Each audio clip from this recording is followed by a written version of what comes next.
جی علی بھائی، اگلا سوال ہے کہ علی بھائی، شام غریباں کے بارے میں مشہور ہے کہ شیعہ شام غریباں کی رات کو بھی بے حیائی کے کام کرتے ہیں، اس کی کیا حقیقت ہے؟ اس کی حقیقت یہی ہے کہ یہ بے حیا لوگوں کی پھیلائی ہوئی بے حیائی ہے. بس میں یہی کہوں گا، جاؤ پریکٹیکلی چیک کر لو کہ وہ کرتے ہیں کہ نہیں کرتے، اور اگر نہ کر رہے ہوئے تو پھر آ کے لانتیں بھیجنا ان مولویوں کے اوپر جنہوں نے تمہیں یہ بتایا کہ شیعہ جو ہے 40 پارے مانتے ہیں. میں آپ کو بتاتا ہوں، میں بریلوی تھا نا، یہ جو بھائی ہیں نا ٹرو دعوت والے، یہ ان کا سوچ، اللہ تعالیٰ ان کو جزائے خیر دے، بہت اچھا کام کر رہے ہیں اور مجھے خوشی ہے انہوں نے میرے سپورٹر بنے ہیں. جو میں نے نصیحتیں کی تھی کہ یار کلپ بنا لینا کوئی بڑا کام نہیں ہے، وہ ایک 10 سال کا بچہ بھی بنا لیتا ہے، لیکن بڑا کام یہ ہے کہ جو میں حدیثیں بیان کرتا ہوں وہ ایٹ لیسٹ ان کے نمبر ڈسپلے کیا کریں، کیونکہ حوالہ تو میں دے دیتا ہوں کہ یہ بخاری میں ہے، مسلم میں ہے، کہ آپ نمبر وہ الفاظ ڈالیں تو آپ نمبر تک بھی پہنچیں گے. تو یہ بڑا اچھا کام کر رہے ہیں. اور آپ جو ہے نا جی ٹرو دعوت کے نام سے ہی نا آپ نے ای میل مجھے کرنی ہے، اس کا سبجیکٹ رکھنا ہے یہی ٹرو دعوت چینل، اور mirza_95@yahoo.com میرا ای میل ایڈریس ہے. آپ نے مجھ سے رابطہ کرنا ہے، میں پھر فون پہ بھی آپ سے انشاءاللہ بات کروں گا، آپ کو کچھ انسٹرکشنز دینی ہے جس سے آپ کا چینل مزید گرو کر سکتا ہے. ایک تو آپ یہ کریں کہ یہ ٹرو دعوت میں جو ڈی ہے نا، اس ڈی کو بڑا کر دیں. یہ اچھا نہیں لگ رہا، دعوت کے لفظ کے اوپر بھی ایمفسائز ہونا چاہیے. ٹرو کا ٹی بڑا کیا ہے نا کیپٹل میں، تو دعوت کا ڈی بڑا کر دیں، اور اس کے بعد ایک سپیس دے کے نا بڑی بریکٹ ڈال کے نا اس میں لکھیں انجینئر محمد علی مرزا اور بریکٹ بند کر دیں. پھر آپ کے چینل کو مزید پروموشن ملے گی. جس طرح ہدایہ پورٹل تھا نا، تو یہ صرف ہدایہ پورٹل لکھتا تھا، پھر میں نے اس کو کہا کہ آپ آگے وہ بھی ڈالو، مسلم اونلی، ٹرو مسلم، یہ سب کے ساتھ. اور ہمارے جتنے بھی اسٹوڈنٹ ماشاءاللہ اس وقت 3500 چینل تو ہمارے ہیش ٹیگ میں آتے ہیں. تو آپ لوگوں نے اگر اپنے چینل کو گرو کروانا ہے تو بریکٹ میں انجینئر محمد علی مرزا پورا لکھا کریں، اسی سپیلنگ کے ساتھ جو ہمارے آفیشیل چینل پہ ہیں. پیچھے جو مرضی نام رکھیں لیکن آگے بریکٹ میں ڈالیں، پھر وہ آپ کے نا گوگل کی اور یوٹیوب کی سرچ میں آتا ہے. ہمیں تو خوشی ہے کوئی بھی چینل گرو کرے. مجھے اس چینل سے تو مجھے بڑا حوصلہ ہوا ہے ماشاءاللہ، انہوں نے بڑا اچھا کام کیا. تو آپ نے مجھے ای میل پہ رابطہ بھی کرنا ہے، تو میں اس لیے یہاں پہ بیان کر دوں یہ چیز ساتھ ہی، میں نے کہا وہ سکپ نہ ہو جائے. اب اس طرف آئے کہ ہم جب چھوٹے چھوٹے تھے تو ہمیں بتایا گیا تھا کہ اہل حدیث جو ہے یہ رسول اللہ کو نہیں مانتے، گستاخ رسول ہے. مجھے آج بھی یاد ہے کہ میں ایک دفعہ اہل حدیث کی مسجد کے باہر سے گزرا اور میں نے کلمہ لکھا ہوا دیکھا، تو میں نے گھر آ کے باقاعدہ اپنے گھر والوں کے سامنے یہ بات رکھی ہے اپنے ماں باپ کے کہ آج میں نے وہاں وہابیوں کی مسجد کے باہر بھی پورا کلمہ پڑھا ہے، لا الہ الا اللہ محمد رسول اللہ. آپ اندازہ کریں کہ کس طرح کا زہر گھولا گیا تھا. ہمیں یہ پتہ ہی نہیں تھا کہ یہ نبی اسلام کو مانتے ہی نہیں مانتے. میں نے اپنی کبھی زندگی میں بھی کسی دیوبند یا اہل حدیث کی مسجد میں جماعت کے ساتھ تو دور کی بات، بغیر جماعت کے بھی کبھی نماز نہیں پڑھی تھی. جماعت کے ساتھ تو ظاہر ہے، ہمیں تو اعلیٰ حضرت نے بتایا ہوا ہے کہ ان مثلے گر جائیں، ٹھیک ہے، ان کی مسجدیں تو وہ چھوڑ دیں. یہ لوگ تو مطلب کوئی ایک دوسرے کا وہ معاملہ نہیں کرتے، تو یہ جھوٹ بولتے ہیں ایک دوسرے کے بارے میں. تو آج دیکھیں، اللہ کا شکر ہے کہ ہماری اس دعوت حق کی برکت سے سنی شیعہ تفریق کافی حد تک ختم ہوئی ہے، دراڑ فل ہوئی ہے. لوگوں کو پتہ چلا کہ کون سی بات حق ہے، کون سی بات ہے. آپ کیٹاگوریکل ڈینائی کر کے کبھی بھی کسی سے حق بات منوا نہیں سکتے. جو جتنی بات درست ہے اس کو آپ نے ماننا ہے. اس لیے آپ دیکھیں ہم بریلویوں کی جتنی بات درست ہے وہ مانتے ہیں، ڈنکے کی چوٹ پہ مانتے ہیں. اہل حدیث کے ہاں تبرکات کے حوالے سے بڑی ایگزیجریشن تھی، بہت کیٹاگوریکل ڈینائی تھا. میں نے کہا نہیں، یہ تو زیادتی ہے. رسول اللہ کی جو اوریجنل تبرکات ہیں وہ صحابہ کرام ان سے فیض حاصل کرتے تھے. آپ کے بالوں کا دھوبن شفا کے طور پہ لیتے تھے، صحیح بخاری میں حدیث ہے، صحیح مسلم میں آپ کے کرتے کا دھوبن. لیکن اس سے بزرگ بابے ثابت نہیں ہوتے. ہم نے ان کا مقدمہ صحیح مانا اور جہاں ایگزیجریشن تھی انہیں سمجھائی. اسی طریقے سے اگر آپ نے ناسبیوں تک بات پہنچانی ہے تو انہیں ان کا جو مقدمہ جتنا درست ہے وہ مانے. وہی کہتے ہیں کہ یہ صحابہ کرام پہ سب و شتم کیوں کرتے ہیں، بالکل وہ ٹھیک کہہ رہے ہیں، نہیں ہونا چاہیے، ہم اس کے خلاف ہیں. لیکن پھر ان کو آپ بتائیں کہ یہ سیدنا ابوبکر عمر کی توہین بنو امیہ کی وجہ سے ہوئی ہے، انہوں نے جو مظالم کیے ہیں یہ اس کا ریونج ہے. ناسبیت کی بائی پروڈکٹ ہے رافضیت. نہ یہ حضرت علی کے ساتھ اس طرح کہ 60 سال تک ممبروں کے اوپر لانتیں انہوں نے کی اور آج تک لانتیں پھر کھا رہے ہیں. اس طریقے سے شیعہ سے آپ اپنا مقدمہ تب بنوا سکتے ہیں جب آپ ان کی صحیح بات کو صحیح کہیں. جنگ جمل صفین نہروان ظاہر ہے ان کے لیے زندگی میں یہ کربلا ایک امپورٹنٹ ایونٹ ہے، اور اس سے پہلے جنگ جمل صفین نہروان. اس کے بغیر تو آپ ان سے بات اگلی کر نہیں سکتے. یقیناً اس میں ان کا مقدمہ درست ہے، جہاں غلو ہے وہ آپ ہائی لائٹ کریں. وہ ہے جو اللہ کے نبی علیہ السلام بتا کے چلے گئے. اس کے بعد جو کچھ ہے وہ آپ کے اپنے اجتہاد ہے. جو زیادہ سے زیادہ جواز کے درجے میں چیزیں ہو سکتی ہیں ہماری مرضی، ہم اسے بدعت کہیں، حرام کہیں، جو مرضی کہیں، چونکہ وہ دین نہیں ہے، وہ آپ نے خود گھڑا ہوا ہے. آپ کی مرضی اسے ثواب بنا کے بے شک پیش کرتے رہے، ہم تو آپ کو ذرا سمجھائیں گے. دین آسمانوں سے نازل ہوا ہے اور وہ کمپلیٹ ہو گیا. الیوم اکملت لکم دینکم واتممت علیکم نعمتی ورضیت لکم الاسلام دینا. آج کے دن ہم نے تمہارا دین تمہارے لیے مکمل کر دیا، اپنی نعمت تمہارے اوپر تمام کر دی اور اسلام کو ایز اے ریلیجن تمہارے لیے پسند کیا. دین مکمل ہو چکا ہے. اب بعد میں جو کچھ بھی آپ ایڈ کر رہے ہیں نا، وہ آپ کی اپنی خرافات ہیں، جو کچھ ہے آپ ہمیں اس کا پابند نہیں کر سکتے. آپ کو ہم ضرور اس لیے کہیں گے کہ دین آسمانوں سے نازل ہوا ہے. نہج البلاغہ میں مولا علی علیہ السلام کا خطبہ ہے، شیعہ کی معتبر ترین کتاب میں نبی علیہ السلام کی میت کے اوپر جو مولا علی کا خطبہ ہے کہ یا رسول اللہ صلی اللہ علیہ وآلہ وسلم، آپ کی موت اگلے انبیاء کی موت کی طرح نہیں ہے. آپ کی موت کی وجہ سے آسمان کا رشتہ اب زمین سے منقطع ہو گیا، اب کوئی وحی نازل نہیں ہوگی. یعنی اللہ اب اپنے بندوں کو ڈائریکٹلی گائیڈ نہیں کرے. اور دوسرا انہوں نے کہا کہ اگر آپ نے ہمیں منع نہ کیا ہوتا تو یہاں پہ ہم آہو بکا کر کے اپنی جان دے دیتے، اگر آپ نے ہمیں منع نہ کیا ہوتا. ماتم بھی فارغ اور عقیدہ امامت کی ایسی شکل بھی فارغ جس میں کوئی یہ عقیدہ رکھے کہ آسمان سے کوئی خبریں کسی امام یا کسی بابے کے اوپر نازل ہوتی ہیں، چاہے وہ شیعوں کا امام ہو یا حنفیوں کا، شافیوں کا، مالکیوں کا یا حنبلیوں کا امام ہو. یہ عقیدہ رکھنا ہی باطل ہے. بالکل یہ منقطع ہو چکا ہے. اور یہ ایک معاملہ انہوں نے تھوپ دیا حضرت عمر کے اوپر کہ جی بخاری مسلم میں حدیث ہے اگلے زمانوں میں محدث ہوا کرتے تھے، اگر میری امت میں کوئی محدث ہوتا تو عمر ہوتا. اور وہ ترجمہ کرتے ہیں اگر کوئی محدث ہے تو عمر ہے. دونوں ترجمے درست ہیں، لیکن ہم اس ترجمے کو بہتر سمجھتے ہیں جو فٹ ان بیٹھتا ہے کہ اگر محدث ہوتا تو عمر ہوتا. اور اگر کسی نے یہ ترجمہ کرنا ہے کہ اگر کوئی محدث ہے تو عمر ہے، تو یہ نبی علیہ السلام کی مبارک زندگی تک کرنا پڑے گا. محدث جس کے دل میں بات ڈالی جائے، محدث حدیث روایت کرنے والا، محدث جس کے دل میں بات ڈالی جائے. اب لوگ پوچھیں گے جی یہ آپ کس طرح کہہ رہے ہیں؟ وہ تو روایت ہے دلائل النبوہ امام بیہقی کی کتاب میں، یا ساریت الجبل، حضرت عمر نے اتنے کلومیٹر دور دیکھ لیا تھا، اللہ نے آپ کو دکھا دیا تھا. آپ وہ اللہ نے دکھا دیا تھا جو ان کا قاتل چھپا ہوا تھا وہ نظر نہیں آیا انہیں. جی جب اللہ چاہتا ہے تب ہوتا ہے. سرکار آپ کا تو عقیدہ ہی نہیں ہے، آپ تو چاہتے ہیں جب بابا چاہتا ہے وہ جان لیتا ہے. اب آپ نے نئی ڈاکٹرن کھڑی کر لی ہے. دیکھا وہ جی بزرگ دلوں دے حال بھی جان دے نے. کدے کیا کسی نے کہ جدوں اللہ جانتا ہے جان دے نے، تو پھر آپ پہ اعتراض بنے گا کہ وہ عمر جس کو سینکڑوں میل دور ساریہ نظر آ گیا ہے، اپنا قاتل نہیں ممبر کے پیچھے چھپا ہوا نظر آیا. اب یہ بات نہیں کرنی جب اللہ چاہتا ہے، یہ تو آپ کا عقیدہ ہی نہیں ہے. آپ تو کہتے ہیں یہ ہر ٹائم رائی کے دانے کے برابر دنیا کو اپنی ہتھیلی پہ دیکھ رہے ہوتے ہیں. بابے سرکار ہم نے تو بڑی ہے دلوں کے حال بزرگ جانتے ہیں. ہم کہتے ہیں سرکار چھوڑ دیں، میں ایک کاغذ کے اوپر اپنی میکینیکل انجینئرنگ میں سے مشین ڈیزائن یا میکینکس آف مٹیریلز یا چلے میتھمیٹکس میں سے 4 آرڈر ڈیفرینشیل ایکویشن لکھ کے دیتا ہوں. کوئی دنیا کا زندہ یا مردہ بزرگ صرف اسے دیکھ کے نہ پڑھ کے بتا دے، سمجھانا تو دور کی بات ہے، نہ صرف بتا دے کہ لکھا ہوا کیا ہے کاغذ کے اوپر سے، دل سے نہیں سرکار، کاغذ سے. ٹائم قیامت تک جو بابا لے کے آؤ. جب ہم یہ بات کرتے ہیں نا ایک دم ان کی ایسی چھوٹ جاتی ہے، وہ کہتے ہیں باقی یہ تو نہیں ہو سکتا. اوے توڑا کوئی بزرگ سمارٹ فون نہیں چلا سکتا جب تک اسے سکھایا نہ جائے، اور اب میرا ٹھیپا موبائل ہے نا وہ نہیں چلا سکتا جب تک سکھایا نہ جائے. دنیا بقدر ایفرٹ ہے. یہ نہیں ہوا کہ جی نبی علیہ السلام اصحاب صوفہ کو پڑھا رہے تھے اور کہا کہ میرے پیچھے نماز نیت کرو، دائیں طرف سلام پھیرا تو سارے صحابہ حافظ ہو گئے، بائیں طرف پھیرا سارے ناظرہ ہو گئے. بابے دے انجی کر دینے، اور وہ بابے جن کو خود نماز نہیں آتی ترجمہ سنا دیں، اور ترجمہ سی اتا یاد نہ سننا جائے. ایڈا اوکھا جے رٹا بھی مارو گے نا تو بھول جاؤ گے. التحیات للہ والصلوات والطیبات، اور پورے پروننسیشن کے ساتھ پہلے سنیں گے اور پھر اس کا کہیں گے اس کا لفظی ترجمہ کر کے بتاؤں. نہیں، اس لیے ان کی کہانیوں کے اوپر کام نہ دھرا کرے، علمی بات کیا کرے. اور روایتی جعلی ہے. محمد بن جلان مدلس سے ان سے روایت کر رہا ہے، سما کی تصریح نہیں ہے.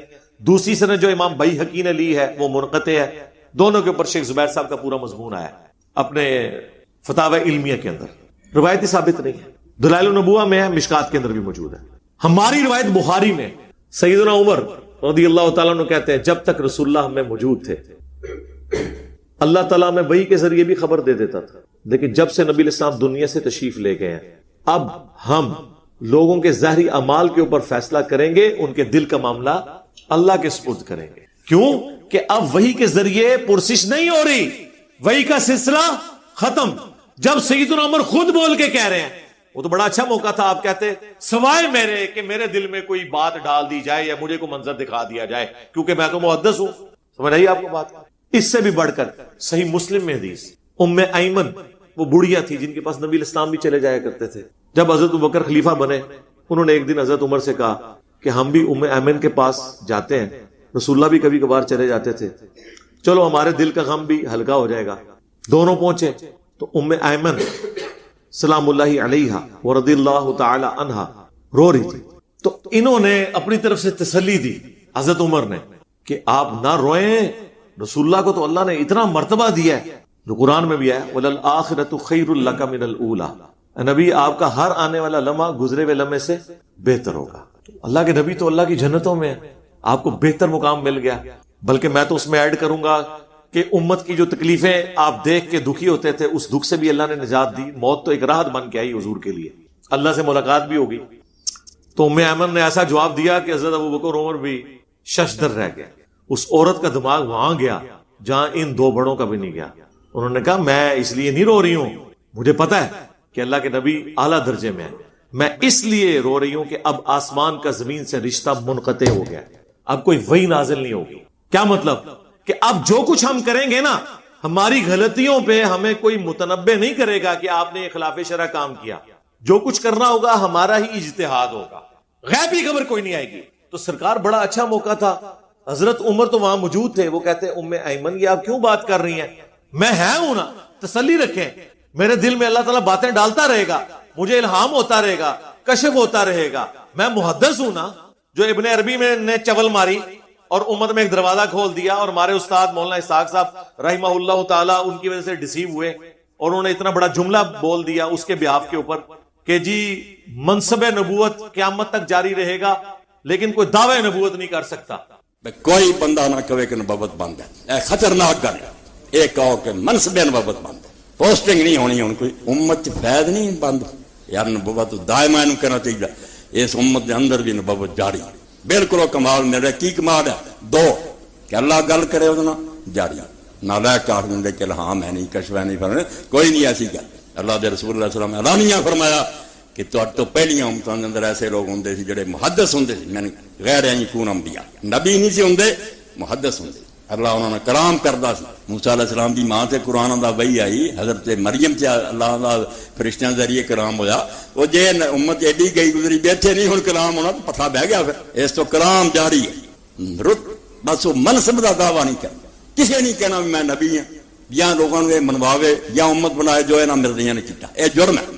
مگر امتی رہ کے اسے دین کے چل کے اگر اللہ دا تے نام ہے, حضور نے فرمایا اگر میری امتی جو ہوئے انہاں تو ایک تے عمر بھی ہے نا رضی اللہ تعالیٰ. فرمایا صحیح بخاری مسلم, یہ محدث اور مکلم اور مفہوم ہے. اور وہ اپنے زوم میں سمجھ رہے ہیں کہ قادیانیوں کو ہم نے جواب دے دیا ہے. جناب قادیانیت دے ہاتھ ایک اور بندوق تسی پکڑاتی کہ تانوں ایک مجلس وچ فائر مارن, کوئی کشف, کوئی الہام, کوئی غیبی خبر نہیں ہے سوائے ایک چیز کے جو بخاری مسلم دونوں میں حدیث ہے, میری وفات کے بعد اب نبوت کی خبروں میں صرف مبشرات باقی ہیں. آپ کو کیسے اور سمجھایا جائے, تیری ہی عبادت کرتے ہیں. نہیں یہ تو نہیں لکھا کسی اور کی نہیں کرتے, صرف مبشرات باقی ہیں. جی یہ تو نہیں لکھا ہوا نا کہ اور نہیں باقی, یہی مطلب ہوتا ہے لا یبقى من النبوۃ الا المبشرات. کوئی چیز باقی نہیں ہے نبوت کی خبروں میں سوائے مبشرات کے. پوچھا گیا وہ کیا ہے, فرمایا خواب. اور وہ بھی بخاری مسلم میں حدیث ہے, خواب کی 3 اقسام ہیں, اللہ کی طرف سے, شیطان کی طرف سے, اس کے لیے 3 دفعہ تھوک دو ایسے. تیسرا ابن سیرین کا قول ساتھ نقل کیا امام بخاری نے کہ نفس کی خواہش ہو سکتی. ہاں انبیاء کے خواب وہی الہی ہوتے ہیں, وہ بھی جب تک پورے نہ ہو جائیں. سرکار آج یہ میری بات لے جائیں, نبیوں کو بھی نہیں پتا ہوتا کہ یہ ایگزیکیوٹ ہونا ہے کہ نہیں اور کس وقت ہونا ہے. جی حضرت ابراہیم نے خواب میں دیکھا تھا نا اپنے بیٹے کو ذبح کر رہا ہوں, تو ہوا ذبح, اس پہ عمل کرنے کے لیے نکل پڑے اس حکم پہ, سورہ صافات میں آتا ہے. لیکن جب وہ چھری چلانے لگے ایک فدیہ آ گیا مینڈے کی شکل. اس وقت تک حضرت ابراہیم کو نہیں پتا تھا کہ کیا بننا ہے میرے ساتھ, کیونکہ قرآن کے الفاظ ہیں بیٹے میں دیکھ رہا ہوں کہ میں تجھے ذبح کر رہا ہوں. یہ نہیں کہ بیٹے میں دیکھ رہا ہوں میں نے تجھے ذبح کرنے کے لیے لٹایا ہے, نہیں, ذبح ہوتے ہوئے دیکھا ہے. لیکن تعبیر کیا نکلی, مینڈا ذبح ہو گیا, بیٹا بچ گیا. تو وہ خواب ایگزیکٹلی تو اس طرح بھی پورا نہیں ہوا. ہاں تعبیر کے اعتبار سے انہیں تو نہیں پتا تھا. جب تک ہو نہیں گیا حضرت ابراہیم بھی اپنے خواب کی تعبیر نہیں بتا سکے. سورہ الفتح میں آیا کہ نبی علیہ السلام کو ہم نے خواب دکھایا کہ آپ اور آپ کے ساتھی سر منڈا رہے ہیں، کوئی کسر کروا رہے ہیں. بخاری میں حدیث موجود ہے، نبی علیہ السلام نے جب یہ خواب دیکھا تو عمرے کی نیت سے احرام باندھ کے نکلنے کا ارادہ کیا. وہاں جا کے صلح حدیبیہ ہوگی. صحابہ نے کہا آپ نے تو کہا تھا عمرہ کریں گے. آپ فرمایا مجھے اللہ نے یہ دکھایا تھا، یہ تو کنفرم نہیں تھا کہ اسی سال کریں گے، یہ تو میری اسیسمنٹ تھی، ہو سکتا ہے اگلے سال کریں. لیکن یہ بات بھی آپ کو ادھر جا کے پتا چلی جب صلح حدیبیہ ہوئی اور کافروں نے کہا اس سال تو آپ واپس ہیں، اگلے سال آئیں گے. اس وقت تک تو حضور کو بھی اپنے خواب کی تعبیر نہیں پتا تھی. ٹائم قیامت تک جو جواب دیو ہے نا گلاں دے، اتنی لاجیکل گلاں نے. پہلے میں کہتا تھا پکی ہے، الزامی جواب ہے، اینٹی وینم ہے. ہوں میں کہنا ٹائم قیامت تک ہے، اتنا جگر ہے. سارے جنوں انس مل جاؤ مرے زندہ، انہاں گلاں دے جواب دیو. اتنی لاجیکل یہ دلائل ہے. نبیوں کو تو اپنے خوابوں کا نہیں پتا. آج کوئی شخص خواب کی بنیاد پہ کسی کی آخرت کا فیصلہ کرے گا؟ یا دنیا میں جب تک وہ واقعہ ہو نہ جائے کون غیبی خبر پہلے بتا سکتا ہے؟ ہو بھی سکتی ہے، نہیں بھی ہو سکتی. خوابوں کی بنیاد کے اوپر آپ معاملات کو لے کے چلیں گے. اگر خوابوں کا یہ حال ہے نا تو باقی چیزیں تو ویسے ہی فارغ ہوگی. وہ تو میں نے آپ کو بتایا. مولا علی نے بھی فرما دیا کہ کوئی بھی اس طرح کا معاملہ نہیں ہے، اور احادیث سے بھی یہ چیز ثابت ہوگی کہ صرف وہ خواب ہیں وہ بھی جب پورے ہو جائیں جن میں غیبی خبر دی جائے. اس کے علاوہ کوئی کشف نہیں ہے، کوئی الہام نہیں ہے. اور جی قرآن میں آیا شہد کی مکھی کو اللہ نے وحی کی. اچھا تو پھر اس کا جواب تو یہ ہے کہ شہد کی مکھی سارے بریلوی دیوبندیوں اہل حدیثوں شیعوں سے افضل ہے، کیونکہ ساروں کے اوپر تو ادھر بھی وہی کوئی نہیں آتی، شہد کی مکھی پہ بھی آئی ہے. ٹائم قیامت تک جواب دو. اسی دن ہے سورہ النحل. اس وحی سے مراد ہے اللہ نے اس کی انسٹنکٹ میں ڈالا ہے کہ وہ پھولوں کا رس چوسے. اور صرف وہی یہ اس کے اوپر نازل نہیں ہوئی بھی ہے، ہر جانور اپنی انسٹنکٹ کے اوپر ہے. شیر کے آگے آپ تازہ سبزی ڈالیں وہ نہیں کھائے گا، بکری کے سامنے آپ تازہ قیمہ ڈال دیں وہ نہیں کھائے گا. ہر ایک انسٹنکٹ ہے، جبلت جسے کہا جاتا ہے، نیچر، وہ اس کے مطابق چل رہا ہوتا ہے. اور جی موسیٰ علیہ السلام کی والدہ کو بھی وہی ہوئی تھی اور عیسیٰ علیہ السلام کی والدہ کو جی اس لیے ہوئی تھی کہ وہ پیغمبروں کی مائیں تھی، ان کے بچوں نے پیغمبر بننا تھا تو ایکسٹراڈنری معاملہ ہونا تھا. ان کی اپنی بزرگی کی وجہ سے تو ان کے اوپر وہی نہیں ہوئی ہے، بلکہ ان کی اولادوں کو اللہ تعالیٰ نے پیغمبر بنانا تھا. اور یہ بھی تعلق اگلی امتوں کے ساتھ ہے، اس امت کے ساتھ تو نہیں ہے. اس امت کے بارے میں جو آپ حدیث لے کے آتے تھے کہ اگر اس امت میں کوئی محدث ہے تو عمر ہے، تو میں نے بتایا کہ وہ ہوتا تو عمر ہوتا، اور میں نے جسٹیفائی کر دیا.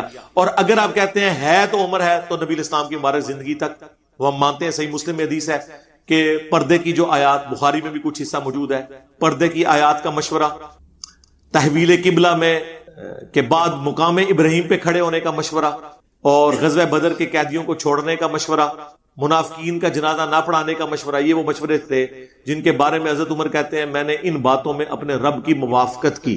انہوں نے نہیں کہا کہ میرے پہ کشف ہوا، میں نے اپنے رب کی موافقت کی، یعنی میرے مشورے کو مان لیا گیا. میرے دل میں جو خیال آیا، مشورہ تو کسی کے دل میں بھی آ سکتا ہے، انہوں نے تو نہیں کلیم کیا.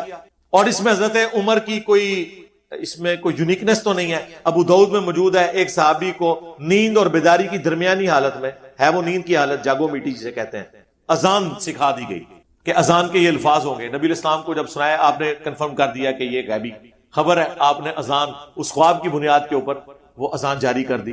نبی الاسلام کے مبارک زمانے میں تو اس طرح کے واقعات لوگوں کے ساتھ ہو جاتے تھے. لیکن یہ کہنا کہ کشف اور الہام اللہ تعالیٰ غیر نبی کے ساتھ کلام کرے گا یا اس کے دل میں وحی کے طور پہ کوئی چیز ڈالے گا، وَلِعَاذُ بِاللَّهِ تعالیٰ، یہ ختم نبوت کے اوپر ڈاکہ ہے. چاہے اس کے لیے امتی نبی کا ذکر کرے یا نہ کوئی کرے، ابن عربی نے یہ بہت بڑا کام ڈالا ہے.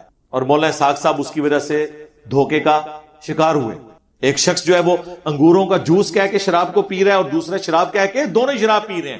غلام احمد قادیانی نے شراب کہہ کے پی لیا، بدنام ہو گیا. صوفیاء نے، بابوں نے اس کو انگوروں کا جوس کہہ کے پیا، رحمت اللہ علیہ ہو گئے. پاوے چشتی رسول اللہ پڑھا دے رہے، پاوے اشرف علی رسول اللہ کو انڈورس کرتے رہے. بزرگان دین یہ بڑی خدمات ہے، خدمات نے انہوں نے وہ اللہ تعالیٰ چاہے تو بھئی اللہ کا چاہنا آپ چاہیں گے. وَلَا تَقُولُوا عَلَى اللَّهِ إِلَّا الْحَقِّ، اللہ کے متعلق کوئی ایسی بات نہ کرو مگر جو حق کے اوپر مبنی ہو. اپنی طرف سے آپ عقیدے بنا کے جی اللہ چاہے تو، اللہ چاہے تو اگر میں یہ کہوں کہ اللہ چاہے تو ایک انجینئر کی برکت سے آپ کے مرے اور زندہ سارے بابوں کو الٹ کے رکھتے تو کیسا لگے گا آپ کو جملہ؟ حالانکہ ہو گیا، ایسے ہو گیا، اس کی تعبیر نہیں، یہ ہو گیا ہوا ہے. مانیں گے؟ پھر کہیں گے نہیں جی یہ کیا ہے، یہ اپنی پونچھ سے پیرا نا، جب اپنی دم پہ پاؤں آتا ہے پھر پتہ چلتا ہے کہ یہ جو مسئلے نکال رہے ہیں یہ کہاں جا کے بیٹھ رہے ہیں. اللہ نے یہ شرح صدر کیا میرے لیے معاملہ، الحمدللہ. اور اسے میں گولڈن کوٹ کہتا ہوں، مزہ لینے کے لیے، تکبر کے لیے نہیں، کہ جس طرح اللہ تعالیٰ نے توحید کو کامل کیا اس امت میں کہ سجدہ تعظیمی جو اگلی امتوں میں حلال تھا، حضرت آدم کو فرشتوں نے کیا، یوسف علیہ السلام کو ان کے بھائیوں نے کیا، اس امت میں اللہ نے سجدہ تعظیمی حرام کر دیا تاکہ توحید کامل ہو جائے، کوئی اس کا سہارا ہی نہ لے سکے، جس کا اشارتاً ذکر تو سورہ حامیم السجدہ سورہ فصیلت میں آیا، اسے فصیلت بھی کہتے ہیں، کہ مت سجدہ کرو سورج کو اور چاند کو، بلکہ سجدہ کرو اسے جس نے ان چیزوں کو پیدا کیا۔ یعنی سجدہ کیٹاگوریکلی قرآن میں آ گیا کہ غیر اللہ کے لیے اب نہیں ہے، لیکن ایکسپلینیشن اصل میں آئی ہے سنن نبی داؤد میں اور سنن ابن ماجہ میں، جب ایک صحابی نے حضور کو سجدہ کیا، آپ نے فرمایا سر اٹھائیے کیا کر رہا ہے؟ یا رسول اللہ میں ہیرا شہر گیا تھا، وہاں لوگ اپنے سردار کو سجدہ کرتے ہیں، تو آپ تو اللہ کے نبی ہیں، آپ کو میں سجدہ نہ کروں؟ آپ نے فرمایا ہائے ہائے ہائے، یہ میرے نبی کا ہی حوصلہ ہے، جب میں مر جاؤں گا تم میری قبر کے پاس سے گزرو گے، کیا مجھے قبر پہ بھی سجدہ کرو گے؟ کہ نہیں یا رسول اللہ۔ اچھا، ان کو ہی پتا تھا کہ قبر پہ سجدہ تعظیمی نہیں ہو سکتا، لہذا یہ جو کہہ رہے ہیں نا کہ ہمارے جو ان پڑھ لوگ ہیں وہ تعظیمی سجدہ کر رہے ہوتے ہیں، ان کے لیے بھی اس میں جواب آ گیا کہ صحابہ کے زمانے میں تو کچھ سوچتا بھی نہیں تھا کہ یہ کام بھی ڈالے گا، تو نبی علیہ السلام نے فرمایا کہ پھر مجھے کیوں سجدہ کر رہے ہو؟ اگر میں سجدہ جائز سمجھتا تو بیویوں سے کہتا کہ اپنے خامدوں کو سجدہ کریں اس حق کے سبب جو اللہ تعالیٰ نے ان کا رکھا ہے۔ جس طرح توحید کامل ہوئی اس امت میں کہ سجدہ تعظیمی قیامت تک کے لیے حرام ہو گیا، اگرچہ اگلی امتوں میں جائز تھا، اب وہ میرا گولڈن کوٹ والا پورشن آ رہا ہے، میں اس کا مزہ لے رہا ہوں، تکبر کے طور پہ نہیں۔ اما بنعمت ربک فحدث، اپنے رب کی نعمتوں کا خوب چرچا کرو، اس کے تحت اس امت میں ختم نبوت اتنی کامل ہے کہ کشف اور الہام جو اگلی امتوں میں غیر انبیاء کو ہوتا تھا وہ بھی اللہ نے بین کر دیا۔ یہ بات کر کے بخاری اور مسلم کی کہ میری بات نبوت کی خبروں میں صرف مبشرات باقی ہیں اور وہ ہیں خواب، بس اور کوئی نہیں، اور وہ بھی جب پورے ہوں گے۔ دنیا میں تو نہیں، سرکار کو بتا سکتا ہے؟ دنیا میں تو جناب طارق جمیل صاحب کہہ رہے ہیں کہ ہمارے ایک جاننے والے نے خواب دیکھا ہے کہ جنید جمشید نبی علیہ السلام فرمایا ہمارے پاس پہنچ گیا۔ ابھی آپ کے فون سے پہلے مجھے انگلینڈ سے کال آئی ہے، بتلا رہے تھے کہ میں نے خواب دیکھا اور اس میں جناب رسول اللہ صلی اللہ تعالی علیہ وسلم کی زیارت ہوئی۔ آپ نے فرمایا کہ بھائی طارق جمیل کو پیغام دے دو کہ آپ کے دوست ہمارے پاس پہنچ چکے ہیں اور اللہ تعالیٰ نے ان کو معاف کر دیا ہے، کہ ان کا اکرام کیا ہے یا عزت دی ہے، ایسے کے الفاظ انہوں نے کہے۔ ابھی تھوڑی دیر پہلے ان کا یہ فون مجھے آیا تو بہت خوشی ہوئی مجھے ان کی بات سن کر۔ منواؤ بریلویاں نو پہنچیا کتے پہنچیا، وہ کہیں گے جنم وچ پہنچیا، ہاں ایتھے ہی جڑا نا وہ دیکھو دی موت جس طرح ہوئی ہے، وہ یہ کہیں گے۔ تو توحید بھی کامل کہ سجدہ تعظیمی حرام، اور ختم نبوت بھی کامل کہ کوئی کشف، کوئی الہام، کوئی امتی نبی، کوئی بغیر کے منصب نبوت کچھ بھی نہیں ہے، سب کا سب فراڈ چل رہا ہے۔ جو لوگ بھی کلیم کر رہے ہیں یہ قرآن و سنت کے دلائل کی روشنی میں بالکل جھوٹ بول رہے ہیں، اس کی کوئی اثر موجود نہیں۔ وہ ایک وہابی مولانا میرے اوپر بڑا چیخا، جی انجینئر کا استاد ختم نبوت کو نہیں مانتا۔ جس انجینئر کی تم باتیں سن رہے ہو اور جس کی باتوں پر تم عمل کر رہے ہو، جسے تم نے آج بہت بڑا عالم دین تصور کر کے رکھا ہے، اس کا استاذ ختم نبوت کا منکر ہے۔ کیا تم نے کبھی سنا کہ انجینئر نے اپنے کسی ویڈیو میں کہا ہو کہ مولانا اسحاق کی یہ باتیں غلط ہیں، کہ اس امت میں نبوت کا سلسلہ آج بھی جاری ہے؟ نہیں کہا اس نے، نہیں کہا اس نے، پھر بھی تم انجینئر کو سنتے ہو۔ اچھا ایک غلطی نکلی ہے کہ میرے استاد نے کوئی کام غلط کیتا ہے وہ میرے کھاتے چ پا رہے ہو۔ سرکار میرے استاد صرف مولانا اسحاق صاحب نہیں ہے، میرے استاد سب سے پہلے جو میرے استاد ہیں وہ مولانا الیاس قادری صاحب ہیں، باپا جانی۔ تو کیا ان کی غلطیاں میرے کھاتے میں ڈلیں گی؟ ڈاکٹر طیل قادری صاحب میرے استاد ہیں، کیا ان کی غلطیاں میرے کھاتے میں ڈلیں گی؟ ڈاکٹر اسرار صاحب، پیر نصیر الدین نصیر صاحب، مولانا اسحاق صاحب، شیخ زبیر علی زئی صاحب، غلام سعود سعیدی صاحب، یہ سب کسی نہ کسی درجے میں میرے استاد ہیں۔ کیا ان کی غلطیوں کو میں نے اون کرنا ہے اور میرے خلاف یہ کلپ چڑھیں گے کہ میں جو وہ ان کی غلطیوں کو چھپاتا ہوں یا میں ان کے بارے میں بولتا نہیں ہوں؟ میں نے تو کشف الہام کے اوپر 8 سے آلموسٹ 10 سال پہلے مسئلہ 6B ریکارڈ کروا دیا تھا، اس میں نے ساری کی ساری باتیں تفصیل کے ساتھ بیان کی تھی کہ نبی اسلام کے بعد اب کوئی اس طرح کا عقیدہ آپ کسی کے بارے میں نہیں رکھ سکتے۔ ڈنکے کی چوٹ کے اوپر میں نے ان ساری چیزوں کا رد کیا تھا۔ میرے کھاتے میں کیوں ڈالتے ہیں؟ ہاں شرع صدر کسی کو ہو سکتا ہے، یہ بھی ذرا سمجھ لیں، اس کو بعض لوگ مس یوز کریں گے۔ جو قرآن میں آیا اللہ تعالیٰ جس کے ساتھ بھلائی کا ارادہ فرماتا ہے اسے حکمت عطا فرما دیتا ہے، شرع صدر اس کے لیے کر دیتا ہے، سینہ اسلام کے لیے اس کا کھول دیتا ہے۔ یہ مختلف آیات قرآن حکیم میں آئی ہیں اور بخاری مسلم میں آیا کہ منکرین زکوٰۃ کے خلاف جب قتال ہونے لگا، صحابہ نے مخالفت کی، حضرت ابوبکر کا سینہ اللہ نے کھول دیا. حضرت عمر کے الفاظ ہیں کہ جب میں نے ان سے آرگومنٹ کیا کہ زکوٰۃ ہی نہ دے رہے، تو انہوں نے فرمایا کہ جس طرح نماز اللہ کا حق ہے نا، مال میں زکوٰۃ اللہ کا حق ہے، جو اس کا انکار کرے گا اس کے خلاف میں قتال کروں گا. تو حضرت عمر کے الفاظ ہیں اللہ تعالیٰ نے ابو بکر کا سینہ اس معاملے میں کھول دیا تھا، یعنی ان کا فہم زیادہ تھا ہم سے. اچھا سینہ تو حضرت عمر کا کھولنا چاہیے تھا، محدث تو وہ ہے. اس کا مطلب ہے شرح صدر ہونا، سینہ کھلنا اور چیز ہے، اور یہ کسی کا بھی سینہ کھول سکتا ہے، کسی غیر مسلم کا بھی. یہ جتنی آپ کی سائنٹیفک ڈسکوریز ہوئی ہیں زیادہ تر تو غیر مسلموں نے کی ہوئی ہیں ماڈرن ایج میں. پرانے ایج میں ہماری بھی تھی. گریوٹی کے لیے سینہ اللہ تعالیٰ نے نیوٹن کا کھولا، انٹیگریشن اللہ تعالیٰ نے نیوٹن کے اوپر کھولی. لیکن اللہ کا شکر ہے یہ جو کیمرہ ہے نا، یہ اجمیر شریف والے بزرگوں نے بنایا تھا. ہاں کن نے بنایا سی؟ نہیں، انہوں نے کہا بنایا. اور الحمدللہ یہ پرنٹنگ پریس تو بغداد والوں نے بنایا تھا جس پہ قرآن اور بخاری مسلم پرنٹ ہو رہے ہیں. اگر وہ بغداد والے بزرگ نہ ہوتے تو آج پرنٹنگ پریس نہ ہوتا. یہ کلرڈ اذکار کارڈ کیسے چھپتے؟ اتنی ہمارے بزرگوں کی خدمات ہیں، آپ کو پتا ہے. اب انجینئر محمد علی مرزا کو کیا پتا کہ بابا کیا ہوتا ہے؟ ہاں اس کا تو ایک اپنا ہی جہاں ہوتا ہے، اس کا ایک وکھرا ہی جہاں ہوتا ہے. ہاں شرح صدر ہونا اور چیز ہے، یہ ذہن میں رکھیے گا. وہ کافر کے اوپر بھی ہو سکتا. یہ بنزین کی سٹرکچر خواب میں دکھائی گئی تھی نا، ہیگزاگونل شیپ. 6 سانپ اس نے دیکھے تھے یوں لڑتے ہوئے، اور لڑ رہے تھے اور ان کی پیچھے سے دمیں یوں ملی ہوئی تھی، ہیگزاگون بن گئی تھی. اس کو کلک کر گیا. یہ شرح صدر اللہ نے کیا خواب میں. نبوت کی خبروں میں خواب باقی ہیں، دیکھیں کیسا خواب آیا. کافر کو آیا، آ سکتا ہے خواب. یوسف علیہ السلام کے زمانے میں اس کافر بادشاہ کو خواب آیا تھا نا، 7 پتلی گائے جو ہیں وہ موٹی تازی کو کھا رہی ہیں، اور 7 خشک گوشے جو ہیں وہ. اس وقت تو کافر تھا نا، مسلمان تو بعد میں ہوا ہوگا نا، یا ایران والوں کی فلم میں مسلمان ہوا ہے.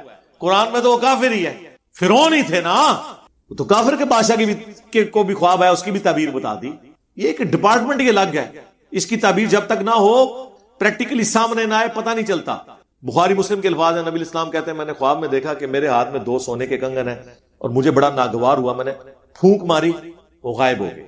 اس کی تعبیر میں نے 2 جھوٹے پیغمبروں سے کی ہے. اب دیکھیں مسلمہ کذاب اور اسود.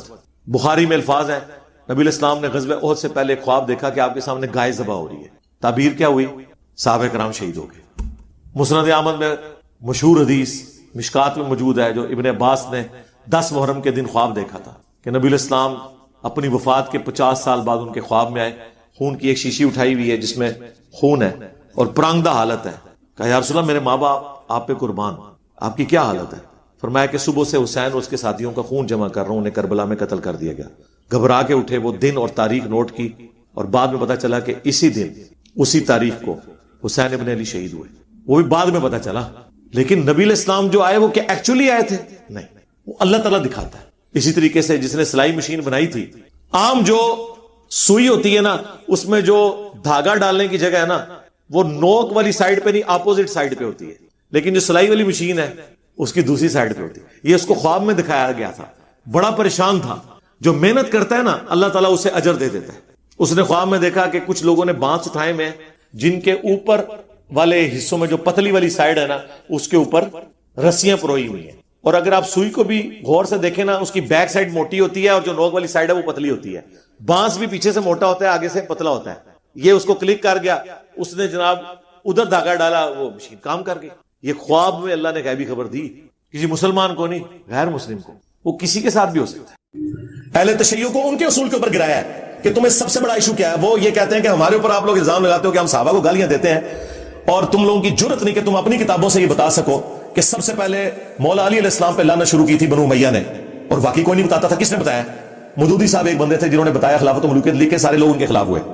میں نے بخاری مسلم سے نہ صرف ان کا مقدمہ ثابت کیا کہ یہ درست ہے، پھر میں نے اگلا سٹیپ بھی طے کروایا. میں نے کہا کھولو اب تم اپنی کتاب نہج البلاغہ، جس میں مولا علی علیہ السلام کا خطبہ ہے کہ عین جنگ صفین کے موقع پر میدان جنگ میں کچھ اصحاب نے مخالف پارٹی پہ سب و شتم کیا، تو مولا علی نے انہیں کہا کہ انہیں گالی گلوچ نہ کرو، علمی طریقے سے ان کی غلطی ان پر ہائی لائٹ کرو، تاکہ جو حق سے آری لوگ ہیں یہ راہ حق پر واپس آ جائیں. یہ نہج البلاغہ میں مولا علی کا خطبہ ہے. اس کے علاوہ کئی اور خطبات میں نے پیش کیے کہ تم علی کے شیعہ ہو یا بنو امیہ کے شیعہ ہو، علی تو میدان جنگ میں بھی گالی نہیں نکالنے دے رہے، اور تم 1400 سال بعد بھی گالیاں نکال رہے ہو. ہاں علمی طریقے سے اس زمانے میں بھی آپ حق کو ہائی لائٹ کریں، آج بھی کریں، بالکل درست ہے. تو میں نے ان کے اصول اور مبادی کے اوپر ان کو پکڑا. ان کا مسئلہ تھا کربلا کا بنو امیہ کا، اسی اصول کے اوپر اسے ایکسیپٹنس دی اور پھر اسی اصول کے اوپر اگلے معاملات ان کے ساتھ طے کیے۔ عقیدوں میں مسئلہ تھا توحید کا، تو میں نے انہیں کہا یار صبح شام تمہارے اذکار میں ہے، سورۃ النمل کی آیت نمبر 62، امن یجیب المضطر اذا دعا ویکشف السوء ویجعلکم خلفاء الارض االہ مع اللہ، بھلا بتاؤ تو کون ہے جو مصیبت اور پریشانی میں گھرے ہوئے شخص کی فریاد کو سنتا ہے، اس سے اس کی تکلیف کو دور کرتا ہے، تمہیں زمین پر اگلوں کا خلیفہ کرتا ہے۔ االہ مع اللہ، کیا اللہ کے ساتھ کوئی اور الہ بھی ہے جو تمہاری تکلیف دور کرے، جس سے تم دعائیں مانگو؟ اور صبح و شام کے سنت اذکار میں شیعہ کے ہاں یہ دعا پڑھی جاتی ہے، قرآن کے اندر یہ آئی ہے۔ میں نے کہا ترجمہ پڑھ لو، یا علی مدد کا مطلب مولا علی سے دعا مانگنا ہے، یہ وسیلہ اور توسل نہیں ہے۔ ہمیں نہیں اردو آتی، عربی نہیں آتی، وسیلہ اور توسل تو یہ ہے کہ اللہ تجھے اپنے نبیوں کا واسطہ، تجھے صحابہ کرام کا واسطہ، تجھے اہل البیت کا واسطہ، تجھے مولا علی کا واسطہ، اے اللہ تو میرا کام کر دے، یہ ہوتا ہے وسیلہ۔ وسیلہ یہ ہوتا ہے کہ یا علی مدد آپ میری مدد کریں، یہ وسیلہ توسل نہیں ہے، یہ استعانت ہے اور یہ اللہ کا حق ہے۔ اور پھر میں نے کہا کہ کھولو ناج البلاغہ میں مولا علی نے جو حسن ابن علی کو خط لکھا ہے، اپنے بیٹے کو کہا اے بیٹا تو اس کی اولاد ہے جس نے ان قریب مر جانا ہے، فنا ہو جانا ہے، اس نے فنا کے لفظ ہیں، حالانکہ وہ اللہ کی جنتوں میں زندہ ہے، جسم مبارک بھی ان کا سلامت ہوگا، لیکن ان کا علی نے تو فنا ہو جانا ہے اور اس ایک ذات میں باقی رہنا ہے۔ اے حسن تجھے جب بھی کوئی مصیبت اور پریشانی ہو اللہ ہی سے مدد مانگنا، اور یاد رکھنا میرے بیٹے حسن، اللہ کا دربار وہ درگاہ ہے کہ اس نے اپنا کوئی دربان بھی مقرر نہیں کیا کہ جس کی اجازت کے ساتھ اندر آنے کی ضرورت پڑے۔ اور پھر ساتھ مولا علی نے کہا کہ نہ اس نے اس چیز کو ضروری ٹھہرایا کہ تو کسی کا وسیلہ بیچ میں ڈالے، کسی کا واسطہ دے اللہ کو، اللہ نے یہ بھی کوئی ضروری نہیں ٹھہرایا۔ یہ بھی الفاظ موجود ہے ناج البلاغہ میں۔ تسی یا علی مدد لے کے بیٹھے ہو، مولا علی نے کہہ رہے کہ واسطے وسیلوں کی بھی ضرورت نہیں ہے۔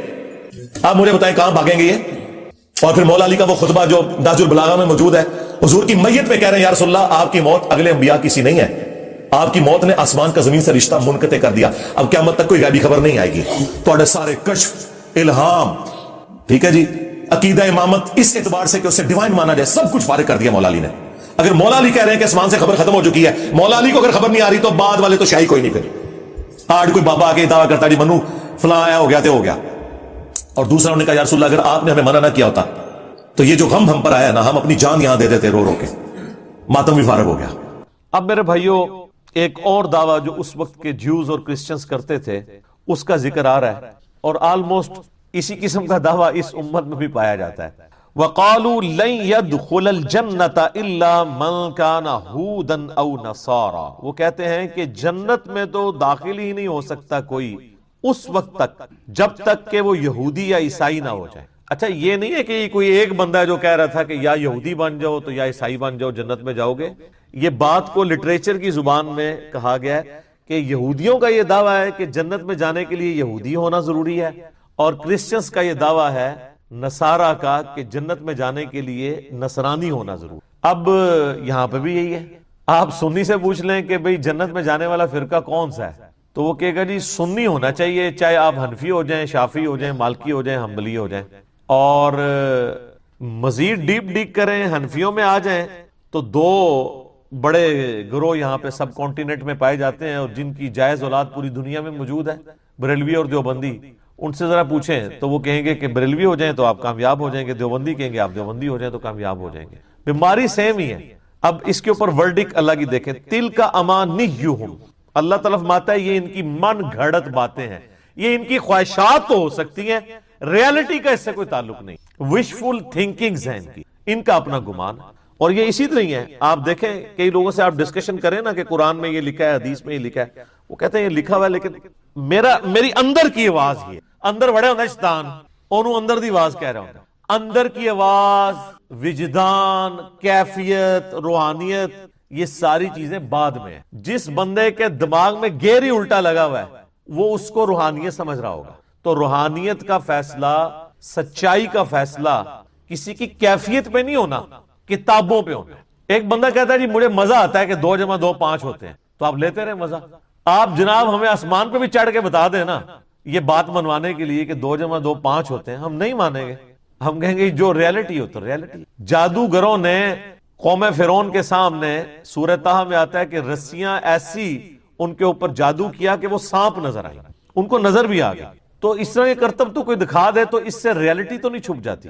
تو اللہ فرماتا ہے یہ ان کی وشفل تھنکنگز ہیں۔ قل ہاتوا برہانکم ان کنتم صادقین، اے نبی تم فرماؤ کہ اگر تم سچے ہونا تو کوئی دلیل پیش کرو اپنی اس بات کے اوپر کہ جو یہودی اور عیسائی ہوگا وہی جنت میں جائے گا اور کسی کو جنت نہیں مل سکتی. یعنی وہ کہتے تھے مسلمانوں کے لیے تو جنت ہے ہی نہیں ہے. تو یہ نہ سمجھیے گا صرف یہود و نصارہ کے لیے ہے, قرآن رولز ہیں. آج اگر کوئی کہتا ہے نا جنت میں صرف بریلوی جائے گا یا صرف دیوبندی جائے گا یا صرف اہل حدیث جائے گا یا صرف شیعہ جائے گا, تو اسے کہ لائیں کہاں لکھا ہوا یہ؟ تو آپ کا کیا خیال ہے کوئی دلیل لا سکتا ہے اس کے اوپر؟ کہیں پہ نہیں ہے لکھا ہوا. ہاں قرآن میں لکھا ہے جنت اس کے لیے ہے جو مسلمان ہے, جو مسلم ہے. یہ جنرل بات ہے. تو جب کوئی بھی فرقے کا ایک سٹرانچ قسم کا بندہ آپ کو یہ کہہ رہا ہوتا ہے نا کہ جنت میں صرف میرا فرقہ جائے گا, اس میں امپلائڈ ہوتا ہے کہ وہ باقی فرقوں کو کافر سمجھ رہا ہوتا ہے. ہاں کلیئر کٹ. اگر مسلمان سمجھ رہا ہو تو مسلمان کے بارے میں تو ایک مسلمان کا یہی عقیدہ ہے کہ وہ جنت میں جائے گا, عذاب بھگت کے ہی صحیح. یہ کوئی فرقے کا ریناؤنڈ مولوی کسی دوسرے فرقے کے لیے کبھی لکھ کے نہیں دے گا کہ یار یہ گمراہ ہیں, بدعتی ہیں, ایک نہ ایک دن عذاب بھگت کے جنت میں چلے جائیں گے. نیور. تو اس کا کیا مطلب ہے؟ یہ کہتے نہیں ہیں لیکن مانتے اپنے سوا سب کو کافر ہے. کہتے نہیں ہیں وہ پبلک پریشر کی وجہ سے, ڈر لگتا ہے ان کو. ورنہ تو یہ لکھ ہی دینا کہ یار چلو یہ دوسرے فرقے والا ہمارے نزدیک گمراہ ہے, اپنا عذاب بھی بھگتے گا, اللہ تعالیٰ اس کو سزا بھی دے گا اس کے عقیدوں کے اوپر, اینڈ پہ چھوڑ ہی دے گا یار کلمہ پڑا ہوا ہے. اچھا جب میں یہ باتیں کرتا ہوں تو کئی بیچارے بھولے والے ہمارے بھائی لکھتے ہیں نیچے کو بھی کمنٹس کر دیتے ہیں یوٹیوب کی ویڈیو کے اوپر کہ جی میں ہے دیوبندی ہوں لیکن میرا عقیدہ ہے کہ بریلوی بھی اہل حدیث بھی جنت میں جائیں گے.